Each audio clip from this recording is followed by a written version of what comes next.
আসসালামু আলাইকুম, welcome to Monday. সকল ক্রিপ্টো লাভার ভাইদের ওয়েলকাম করছি ক্রিপ্টোকারেন্সির আজকের খুবই গুরুত্বপূর্ণ মার্কেট আপডেট ভিডিওতে।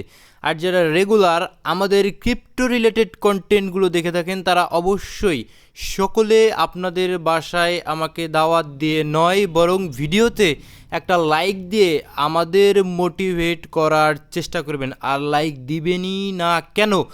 দেখুন, গতকাল যে অ্যানালাইসিসটা আমরা করেছিলাম, যে টেকনিক্যাল অ্যানালাইসিসটা অ্যাকুরেটলি ওই শেপ থেকেই কিন্তু মার্কেট আমাদের ফল ডাউন করেছে। তো আজকের ভিডিওতে আমরা মার্কেটের আপডেট দিব, প্লাস 2028-এর জন্য কিছু মিম কয়েন আমরা অ্যানালাইসিস করব। ভিডিও শুরু করার আগে একটি ডিসক্লেমার, এই ভিডিওটি শুধুমাত্র একটি এডুকেশনাল ভিডিও, কোনো ফাইন্যান্সিয়াল অ্যাডভাইস নয়, শুধুমাত্র একটি এডুকেশনাল ভিডিও। আর যারা স্টিল আমাদের টেলিগ্রাম চ্যানেলটিতে জয়েন করেননি, ভিডিও ডেসক্রিপশন বক্সে আমাদের টেলিগ্রাম চ্যানেলের লিঙ্ক পেয়ে যাবেন। অবশ্যই আমাদের টেলিগ্রাম চ্যানেলটিতে জয়েন করবেন, কারণ মার্কেটের যত ইনস্ট্যান্ট ফান্ডামেন্টাল নিউজগুলো উঠে আসে আমরা আমাদের সবার প্রথম টেলিগ্রাম চ্যানেলটিতেই শেয়ার করে থাকি। সো এক নম্বর যে বিষয়টা আমরা আলোচনা করব, লিকুইডেশন ম্যাপে যদি আসেন আপনারা পরিষ্কারভাবে এখানে দেখতে পাচ্ছেন যে আমাদের নিচের দিকে যে লিকুইডিটি রয়েছে অ্যারাউন্ড $61,000 $60,000 অবধি, এই লিকুইডিটির কাছেই কিন্তু আমাদের প্রাইস রয়েছে। তো প্রাইস এই লিকুইডিটির সাথে ম্যাগনেটের মতো কাজ করবে। তো সবার প্রথমে এই লিকুইডিটি মার্কেট লাইক $61,000 এই লিকুইডিটিগুলো 30 দিনের টাইম ফ্রেমে ধরা রয়েছে। এই লিকুইডিটিগুলো মার্কেট সবার প্রথমে কালেক্ট করার সম্ভাবনা অনেক অনেক বেশি থাকবে, বিকজ প্রাইস এই লিকুইডিটিগুলোর কাছেই কিন্তু বর্তমান প্রাইস রয়েছে। সুতরাং ম্যাগনেটের মতো একটা কাজ করে টানবে, দেন পরবর্তীতে উপরের দিকে কিন্তু যেহেতু মার্কেটে খুব একটা বেশি ভলিউম বর্তমানে নেই, উপরের দিকে লিকুইডিটিগুলো কম তৈরি হচ্ছে, কিন্তু এইগুলো ক্লিন করার পরে মার্কেট কিন্তু সাময়িকভাবে উপরের দিকে একটা ট্র্যাপিং করার জন্য আমাদের বুলিশ মোমেন্টামে মার্কেট যাওয়ার একটা সম্ভাবনা রয়েছে, যেটা আমি টেকনিক্যাল অ্যানালাইসিসে আমি আরও বিস্তারিত আলোচনা করব। সো পরিষ্কারভাবে লিকুইডেশন ম্যাপ দেখে আপনারা বুঝতে পারলেন যে যেহেতু আমাদের কাছের যে লিকুইডিটিগুলো রয়েছে $61,000 কাছাকাছি যে লিকুইডিটিগুলো রয়েছে এর কাছেই প্রাইস বর্তমানে রয়েছে। এই লিকুইডিটিগুলো সবার প্রথমে মার্কেটের কালেক্ট করা উচিত, দেন এইখান থেকে মার্কেট বাউন্স ব্যাক করে আমাদের উপরের দিকে 65, 66, 67 অবধি মার্কেট যাওয়া উচিত, অ্যাজ এ আমার কথা নয়, লিকুইডেশন ম্যাপ অনুযায়ী। দুই নম্বর একটা ব্যাড নিউজ কভার করি। আজকে যেহেতু সোমবার নতুন আলোচনা শুরু হবে বলে ট্রাম্পের দাবি অস্বীকার করেছে কে? Iran, right? তো মার্কিন প্রেসিডেন্ট ডোনাল্ড ট্রাম্প ইরানের উপর ব্যাপক হামলা বাতিল করার পরে সংঘাত নিরসনে নতুন আলোচনা সোমবার শুরু হবে বলে ট্রাম্পের দাবি ইরান অস্বীকার করেছে, একদম পরিষ্কারভাবে অস্বীকার করেছে। তো এই যে অস্বীকার করলো, এর আসলে প্রভাব কেমন হতে পারে আজকে আমরা ইউএস স্টক মার্কেট এখনই ওপেন হবে, 7:30 বাজে এখনই ওপেন হয়ে গেছে অলরেডি। এর রিয়্যাক্ট কিন্তু আমরা প্রথম 2 ঘন্টায় আমরা পেয়ে যাব যে এই যে নিউজটা ব্যাড নিউজ, এর রিয়্যাক্টটা মার্কেটে কেমন হতে পারে প্রথম 2 ঘন্টাতে আমরা কিন্তু বিষয়টা বুঝতে পারবো। 3 নম্বর যে বিষয়টা, clarity act. So crypto clarity act আমরা এক্সপেক্ট করেছিলাম যে এই বছর নাগাদ হয়তো বা আসলে পাস হতে পারে, তবে অ্যাজ এ পলি মার্কেট ক্যাপের প্রেডিকশন অনুযায়ী এই বছরে অন্ততপক্ষে ক্রিপ্টো ক্লিয়ারিটি অ্যাক্ট পাস হওয়ার কোনো সম্ভাবনা এখন পর্যন্ত অন্ততপক্ষে দেখা যাচ্ছে না। ঠিক আছে, তো আমার কাছে ব্যক্তিগতভাবে মনে হয় ওকে ফাইন, আইনটা পাস হওয়া জরুরি, খুব দ্রুত আইনটা পাস হওয়া জরুরি, কারণ ক্রিপ্টোতে আসলে ক্রিপ্টো একটা আইন কারণের ভিতরে আসা উচিত। এই ক্রিপ্টো ক্লিয়ারিটি একটা পাস হলে আসলে একটু ব্যাংকের সাথে আমাদের স্টেবল কয়েনের একটু ঝয়ঝামেলা থাকতে পারে, কারণ বিভিন্ন এক্সচেঞ্জ স্টেবল কয়েনগুলোতে যে পরিমাণ ইল্ড দেয়, লাইক আপনি স্টেবল কয়েনগুলো স্টেক করলে যে পরিমাণ এপিআর আপনি পাবেন, যে পরিমাণ এপিআর তারা প্রোভাইড করে, অনেক ব্যাংক কিন্তু এরকম এপিআর তারা আপনার টাকা রাখলে প্রোভাইড করে না। সেক্ষেত্রে মানুষজন এই যে আপনার এক্সচেঞ্জ এবং ব্যাংকের মাঝামাঝি যে একটা সমস্যা, এই সমস্যাটা নিরসন হলে আমার কাছে মনে হয় ক্রিপ্টো ক্লিয়ারিটি অ্যাক্ট এই আইনটা পাস হতে পারে। তবে আপাতত দৃষ্টিতে এই বছরে হওয়ার কোনো সম্ভাবনা নেই, তবে ভালো হবে যদি ক্রিপ্টো ক্লিয়ারিটি একটা পাস হয়। সেক্ষেত্রে সত্যি ভালো হবে। কেন ভালো হবে? ব্যাংক এবং স্টেবল কয়েনের মাঝে, স্টেবল কয়েনের এক্সচেঞ্জের মাঝে যে ঝামেলাটা, এটা নিরসন হবে। ওকে ফাইন, 1 নম্বর। 2 নম্বর, ব্যাংক এখান থেকে বেনিফিট নিতে পারবে। 3 নম্বর হইল গিয়া যে বিভিন্ন যারা বড় বড় ইনভেস্টর মার্কেটে রয়েছে, বিভিন্ন বড় বড় হোয়েলস অ্যান্ড বিভিন্ন বড় বড় ইনস্টিটিউট ইনস্টিটিউট যারা ইটিএফের থ্রো থেকে মার্কেটে বাইং করে তাদের কনফিডেন্ট কিন্তু বাড়বে, কারণ ক্রিপ্টোতে আপনারা জানেন কোনো আসলে নিয়ম কানুন কোনো কিছুই নেই, কোনো রেগুলেশন নেই, রুলস নেই। তো যদি একটা রুলসের আওতায় আনা যায় সেক্ষেত্রে বড় বড় ইনস্টিটিউটের মধ্যে কিন্তু অ্যাজ এ ক্রিপ্টোকারেন্সির ডিমান্ড বেড়ে যাবে, কারণ একটা নিয়ম কানুনের মধ্যে যখন মার্কেট চলে আসবে তখন যে কেউ চাইলেই কিন্তু কোনো কয়েন আসলে লঞ্চ করে দিতে পারবে না, যে কেউ চাইলেই কোনো কয়েন স্ক্যাম করতে পারবে না, কোনো এক্সচেঞ্জ খুলে বসতে পারবে না লাইসেন্স ছাড়া।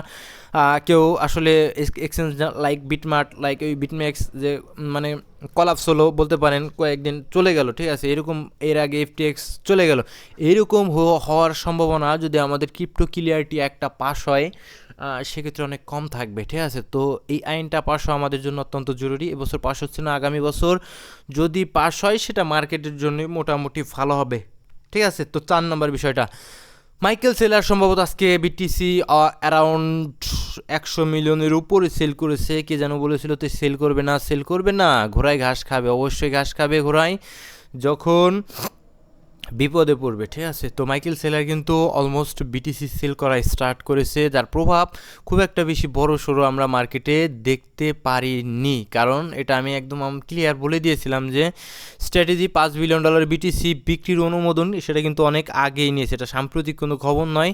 স্ট্র্যাটেজি গত মাসেই কিন্তু বিটকয়েন এর এই কর্মসূচি ঘোষণার সময় এই কথাটা বলে দিয়েছিলেন, যে এই কারণে প্রাইস ইন অলমোস্ট হয়ে গিয়েছে, ঠিক আছে। তো 5 নম্বর যে বিষয়টা আমাদের, যদি আমরা ফেডের এফওএমসি মিটিংয়ে ফেড ওয়াসে আসি সেক্ষেত্রে আমরা পরিষ্কারভাবে সেপ্টেম্বর মাসে আমাদের আগস্ট মাসে কোনো মিটিং নেই। আগস্ট এবং সেপ্টেম্বরের 2টা সিপিআই ডাটা, আমাদের 10 তারিখে সিপিআই ডাটা রয়েছে, ইয়েস 10 তারিখ, এবং আমাদের আবার সেপ্টেম্বর মাসের সম্ভবত 10 তারিখের দিকে হয়তো বা সিপিআই ডাটা থাকার সম্ভাবনা রয়েছে। সেপ্টেম্বরের মাসেরটা আমি শিওর নয়, আগস্ট মাসের 10 তারিখে আমাদের সিপিআই ডাটা রয়েছে। তো 2টা সিপিআই ডাটা আমাদের পরবর্তী এফওএমসি মিটিংয়ের আগে রয়েছে। এই 2টা সিপিআই ডাটা আমাদের জন্য খুবই গুরুত্বপূর্ণ হবে, বিকজ ইনফ্লেশনের একটা ধারণা আমরা কিন্তু 2টা সিপিআই ডাটা থেকে পাবো, এবং আমি নয় কিন্তু ফেডের যে প্রধান রয়েছে কেভিন ওয়াশ, তারাই কিন্তু ভাই এই 2টা ইনফ্লেশনের ডাটা আসলে খুবই নজরে রাখবে, কারণ পরবর্তীতে তারা রেট হাইক করবে নাকি রেট আবার স্থগিত রাখবে, যেটা কারেন্ট রেট রয়েছে 350 থেকে 375 রেটে রাখবে কিনা, এই ডিসিশনটা সম্পূর্ণটাই কিন্তু আমাদের ইনফ্লেশনের ডাটা দেখে কিন্তু তারা দেখার চেষ্টা করবে, ঠিক আছে। সো তবে প্রেডিকশনের কথা যদি বলেন, আমাদের সেপ্টেম্বর মাসের যে 16 তারিখে সেপ্টেম্বর মাসের 16 তারিখে আমাদের এফওএমসি মিটিং রয়েছে, ওখান থেকে রেট হাইক হওয়ার সম্ভাবনা রয়েছে, তার আগে কিন্তু মার্কেটে ড্রপ আসার সম্ভাবনা রয়েছে। তো আগামী 10 তারিখ আমাদের জন্য ইম্পর্টেন্ট, আমাদের এফওএমসি আমাদের ইনফ্লেশনের ডাটা আসবে, তো সেটা আমাদের দেখতে হবে। অ্যাকচুয়ালি পজিটিভ আসলে মার্কেট কিন্তু পজিটিভ রিয়াক্ট করবে। সো আমরা এবার টেকনিক্যালে আসলে পরিষ্কারভাবে আমি গত ভিডিওতে যেমনটা আপনাদের অ্যানালাইসিস করে দেখিয়েছিলাম যে মার্কেট হয়তো বা সর্বোচ্চ এই লেভেল পর্যন্ত যেতে পারে অ্যারাউন্ড $64,000 অবধি, কিন্তু মার্কেট অ্যাকুরেটলি ওই লেভেল পর্যন্ত যায়নি। I am extremely sorry, market কিন্তু গিয়েছিল 63,795, বাদ বাকিটুকু যায়নি। দেখুন অ্যাকুরেট একদম ড্র করা রয়েছে, দেন ওইখান থেকে ফল ডাউন করবে, একটু তার আগে থেকেই মার্কেট কিন্তু ফল ডাউন করা স্টার্ট করেছে, রাইট। সো রানিং যে আমরা দেখতে পাচ্ছি মার্কেটের স্ট্রাকচার এই ক্ষেত্রে একদম ক্লিয়ারভাবে ডাউন ট্রেন্ডে রয়েছে, রাইট। সো এই ডাউন ট্রেন্ড সবসময় ডাউন ট্রেন্ড থাকবে না, একটা পরিষ্কার কথা আপনাদের বলি, উপরের দিকে এই যে ট্রেন লাইনের লিকুইডিটিগুলো কিন্তু বিল্ড হয়েছে, এই যে ট্রেন লাইনের উপর দিয়ে যে লিকুইডিটিগুলো বিল্ড হচ্ছে দেখতে পাচ্ছেন। সো আমার কাছে মনে হয় মার্কেটে কিন্তু একটা আসলে বুলিশ মোমেন্টাম ক্রিয়েট হচ্ছে, এই যে মানে যে একটা আমাদের বুলিশ ফলিং ওয়েজের মধ্যে দিয়ে যাচ্ছে বলতে পারেন, সামথিং লাইক দ্যাস, আমাদের একটা চ্যানেলের মধ্যে দিয়ে যাচ্ছে, একটা বেয়ারিশ চ্যানেল বলতে পারেন। তো এই চ্যানেলটা যখনই ব্রেকআউট দিবে, রাইট, সো এই চ্যানেলটা বিল্ড আপ হচ্ছে, ঠিক আছে, উপরের দিকে লিকুইডিটি বিল্ড আপ হচ্ছে, তো যখনই এটা ব্রেকআউট দিবে তো হতে পারে ভাই এই যে আমাদের ডিসকাউন্ট লেভেলে যে দেখুন একবার ট্যাপ করে, যেটা আমি অনেক আগে আপনাদের ড্র করে দেখেছি। তো এই ডিসকাউন্ট লেভেলে দেখুন গতকাল একবার ট্যাপ করে উপরে গিয়েছে, আজকে একবার ট্যাপ করে রিয়াক্ট আসছে। তো হতে পারে মার্কেট আমাদের ওই যে $61,000 অবধি যে লিকুইডিটিগুলো রয়েছে ওইগুলো কালেক্ট করতে মার্কেট নিচের দিকে আসতে পারে। এই ট্রেন লাইনটাও কিন্তু এভাবে টানবেন, ঠিক আছে, টানার পরে দেখতে পারবেন যখনই ব্রেকআউট এসেছে ধপাস করে মার্কেট কিন্তু উপরের দিকে যে লিকুইডিটিগুলো বিল্ড আপ হয়েছে অ্যান্ড আমাদের উপরের দিকে যে বেশ কিছু লেভেল আসলে ট্যাপ করে আসেনি, লাইক আমাদের ডেইলিতে 100 exponential moving average, daily moving average and আমাদের weekly 200 weekly exponential moving average যদি আমি আপনাদের দেখাই সেক্ষেত্রে আপনাদের সুবিধা হবে, যদিও খুব একটা বেশি কারেন্ট থাকে না, একটা প্রবলেম যে কারণে নেটওয়ার্কেরও একটা বিশাল প্রবলেম থাকে। যদি আমরা মুভিং অ্যাভারেজগুলো দেখি যে দেখুন উপরের দিকে রেখে এসেছে, ঠিক আছে, 200 উইকলি এক্সপোনেনশিয়াল মুভিং অ্যাভারেজ, ঠিক আছে। আর ডেইলিতে যদি আসেন, ডেইলিতে আমাদের রেখে এসেছে কি, ডেইলিতে আমাদের 100 এক্সপোনেনশিয়াল মুভিং অ্যাভারেজ রেখে এসেছে, উপরে 200 এক্সপোনেনশিয়াল মুভিং অ্যাভারেজ, এগুলো ট্যাপ করতে যেতে পারে, ঠিক আছে, অ্যাজ এ আমি যতদূর বুঝি ভাই, আমার অ্যানালাইসিস যতটুকু বলে। তবে বর্তমানে এই কেবলমাত্র ইউএস স্টক মার্কেট সম্ভবত ওপেন হয়েছে, ওপেন হওয়ার পরে এই যে দেখুন কিছুটা উপরের দিকে গিয়েছে, বেয়ারিশ ইমব্যালেন্স পর্যন্ত কি গিয়েছে কি না একটু জুম করে না যায়নি, হয়তো বা একটু পরে আবার যেতে পারে, ঠিক আছে, যেতে পারে উপরের দিকে যেতে পারে, হয়তো বা এই সমস্ত সাপ্লাই জোন থেকে এগেন রিজেক্ট হতে পারে, রিজেক্ট হয়ে এই সমস্ত লেভেলের লিকুইডিটিগুলো কালেক্ট করে দেন হয়তো বা উপরের দিকে আস্তে আস্তে বাউন্স ব্যাক করতে পারে, ঠিক আছে। অ্যাজ এ আমার টেকনিক্যাল অ্যানালাইসিস অনুযায়ী এই বিষয়টাই কিন্তু আমরা বুঝতে পারছি যে ক্রিপ্টো মার্কেটে একটা বুলিশ ট্র্যাপ কিন্তু আমাদের জন্য রেডি হচ্ছে, বাট আলটিমেটলি মার্কেট স্টিল আমাদের বটম করেনি। মার্কেট বটম করার জন্য মার্কেট কিন্তু আরও নিচের দিকে মার্কেট পড়বে, তার আগে একটা বুলিশ ট্র্যাপ দেওয়া উচিত আমার কাছে মনে হয়, ঠিক আছে, এটা ব্যক্তিগতভাবে ভাই আমার কাছে মনে হয়, ঠিক আছে। আর ডেলি টাইম ফ্রেমে ডিসকাউন্ট লেভেলগুলো মার্ক করা রয়েছে, নিচের দিকে ডিমান্ড জোন মার্ক করা রয়েছে, এগুলো লক্ষ্য রাখবেন। দেন এরপরের ধাপে আমরা ইউএসডিটি ডমিনেন্স, তো ইউএসডিটি ডমিনেন্স আমি একটা কথা বলেছিলাম যে দেখুন ডাউন ট্রেন্ড রাইট, ডাউন ট্রেন্ডের মধ্যে এক্স্যাক্টলি যখন আমাদের ডিসকাউন্ট লেভেলটা ট্যাপ করেছে ডেইলি টাইম ফ্রেমে, ঠিক আছে, অ্যান্ড মুভিং অ্যাভারেজ ছিল এখানে সম্ভবত 100 এক্সপোনেনশিয়াল, ঠিক আছে, এই যে দেখুন 100 এক্সপোনেনশিয়াল যখন এটা ট্যাপ করেছে আমাদের স্ট্রাকচার কিন্তু শিফট দিয়েছে 4 ঘন্টার টাইম ফ্রেমে, বর্তমানে আপ ট্রেন্ডের মধ্যে রয়েছে, এই যে দেখুন 4 ঘন্টার টাইম ফ্রেমে আপ ট্রেন্ডের মধ্যে রয়েছি। এর আগের গত ভিডিওর আগের ভিডিওতে, ঠিক আছে, অর্থাৎ গত ভিডিওর আগের ভিডিওতে এই যে দেখুন আমি লেভেল মার্ক করেছিলাম, দেখুন অ্যানালাইসিস কাজ করে না, হ্যাঁ অ্যানালাইসিস কাজ আবার করবে না, এই যে দেখুন অ্যাকুরেট আমাদের এই যে ডিমান্ড জোনটা অ্যাকুরেট ভাই, ট্যাপ করে দেখুন উপরের দিকে চলে গিয়েছে। এবার আমাদের সম্ভবত ডিসকাউন্ট লেভেলটা ট্যাপ করেছে, যদি আমি ভুল না করে থাকি সেক্ষেত্রে আমাদের ডিসকাউন্ট লেভেলটা ট্যাপ করেছে, দেখুন আমাদের ডিসকাউন্ট লেভেলটা ট্যাপ করে মার্কেট কিন্তু উপরের দিকে যাচ্ছে, ঠিক আছে। সো এবার আমাদের লক্ষ্য রাখতে হবে যে কতক্ষণ পর্যন্ত এই ইউএসডিটি ডমিনেন্স আপ ট্রেন্ড 4 ঘন্টা টাইম ফ্রেমে কন্টিনিউ করতে পারে। নিচের দিকে লিকুইডিটি বিল্ড হচ্ছে, এটা পরিষ্কার, আর উপর দিকে যদি বিল্ড আপ হয় এই যে ট্রেন লাইনগুলো থেকে আমাদের ইউএসডিটি ডমিনেন্স রিজেক্ট করার চান্স অনেক অনেক অনেক বেশি থাকবে, ঠিক আছে। ইউএসডিটি ডমিনেন্সের নিচের দিকে যাওয়ারও বেশ কিছু রিজন রয়েছে, কারণ এই আমাদের এই মুভিং অ্যাভারেজটা 100 মুভিং অ্যাভারেজটা এগেইন আরেকবার ট্যাপ করার হয়তো বা সম্ভাবনা থাকবে, সরি আমি যদি একটু দেখানোর চেষ্টা করি, এটা আবার ট্যাপ করার সম্ভাবনা থাকবে, প্লাস আমাদের ডিসকাউন্ট লেভেলে জাস্ট একটা ট্যাপ মেরে উপরের দিকে উঠে যাচ্ছে, এটা তো হতে পারে না, যাক আমাদের নিচের দিকে আসতে পারে। তার আগে আমি যদি একটু দেখানোর চেষ্টা করি এই অ্যানালাইসিসগুলো আমরা উপর থেকে নিচ পর্যন্ত, যদিও এখন আমরা স্ট্রাকচার শিফটিং পাইনি, ইন্টারনাল স্ট্রাকচার শিফটিং পাইনি, তারপরেও এই লেভেলগুলো এই যে দেখুন এই যে এই লেভেলটা আমাদের জন্য রিয়েলি সত্যি ইম্পর্টেন্ট হবে, ঠিক আছে। একটু মোটা করে দিই, এই লেভেলটা আমাদের জন্য একটু ইম্পর্টেন্ট হবে, যদিও 382 লেভেল বর্তমানে আছে, এই 382 লেভেল থেকে কিন্তু এর আগেও একবার দুইবার তিনবার কিন্তু রিজেক্ট হয়েছে, এইবারও কিন্তু রিজেক্ট হতে পারে, তবে ম্যাক্সিমাম চান্স থাকবে এই লেভেলটা আমাদের 0.5 লেভেল, আমাদের যেটা প্রিমিয়াম অ্যান্ড এক্সট্রিম প্রিমিয়াম লেভেলের যে মাঝামাঝি অংশ রয়েছে এই লেভেলটা থেকে রিজেক্ট হওয়ার অনেক বেশি চান্স থাকবে। সো যাই হোক 13 মিনিট হয়ে গেছে, করলাম কি ভাই আজকে 13 মিনিট হয়ে গেল। সো এইবার আমরা কিছু মিম কয়েন নিয়ে আলোচনা করব। দেখুন মিম কয়েন কখনোই আমি সাজেস্ট করি না আপনাদের পোর্টফোলিওতে অ্যাড করার জন্য, তারপরেও যদি আপনাদের সে ধরনের রিস্ক নেওয়ার মতো অ্যাবিলিটি থাকে, ক্রিপ্টো মার্কেট এমনিতে একটা রিস্কি মার্কেট, এই ভিডিওটি কোনো ফাইন্যান্সিয়াল অ্যাডভাইস নয়, শুধুমাত্র একটি এডুকেশনাল ভিডিও। মিম কয়েনগুলো এমনিতে প্রচুর রিস্ক হয় এবং ভলাটাইলিটি প্রচুর থাকে মিম কয়েনে, সেক্ষেত্রে বড় রকমের ইনভেস্ট মিম কয়েনে রাখার কোনো প্রয়োজন বুদ্ধিমানদের আসলে থাকে না। তারপরেও যদি দেখানোর চেষ্টা করি ডস কয়েন সাথে ইলন মাস্কের একটা কানেকশন রয়েছে, আপনারা সকলেই জানেন, এই স্ট্রং সাপোর্ট জোন অ্যারাউন্ড রয়েছে। অ্যাজ এ আমরা যদি মার্ক আউট করার চেষ্টা করি, এখানে স্ট্রং সাপোর্ট জোন রয়েছে 2021-এ, এখানে কিন্তু আসলে বিল্ড আপ করেছে উপরে যাওয়ার জন্য, লিকুইডিটি এখান থেকে কালেক্ট করেছে। তো এই লেভেলগুলো যদি আমরা দেখানোর চেষ্টা করি অ্যারাউন্ড 5 সেন্টের আশেপাশে, ঠিক আছে, 5.5 সেন্টের আশেপাশে, এই সমস্ত লেভেলে আসলে ডস কয়েন আসলে লঙ্গার টাইম ফ্রেমের জন্য কিছু পোর্টফোলিওতে অ্যাজ এ রাখা যায়। এই সমস্ত কয়েনের বাইরে কিন্তু আপনারা যাওয়ার চেষ্টা করবেন না, ঠিক আছে। দেন পরবর্তী সাইকেল আপনারা ভাবেন না যে যে এটা আবার 40 সেন্টে যাবে, তা আমাদের আরও কাছাকাছি অংশে এই যে এই 17 সেন্ট 16 সেন্টের আশেপাশে কিন্তু আমাদের বের হয়ে যেতে হবে, কারণ আমরা লোভ করি না। ঠিক আছে। 2 নম্বরে পেপে কয়েন। সো পেপে কয়েন আমার কাছে মোটামুটি মনে হয় মোটামুটি খারাপ নয়। ঠিক আছে, যদিও মিম কয়েনে ভালো বলতে কোনো শব্দ নেই, তবে পেপে কয়েন আমার কাছে খারাপ মনে হয় না। আরও ড্রপ করার চান্স রয়েছে পেপে কয়েনে, ওয়েট করতে হবে।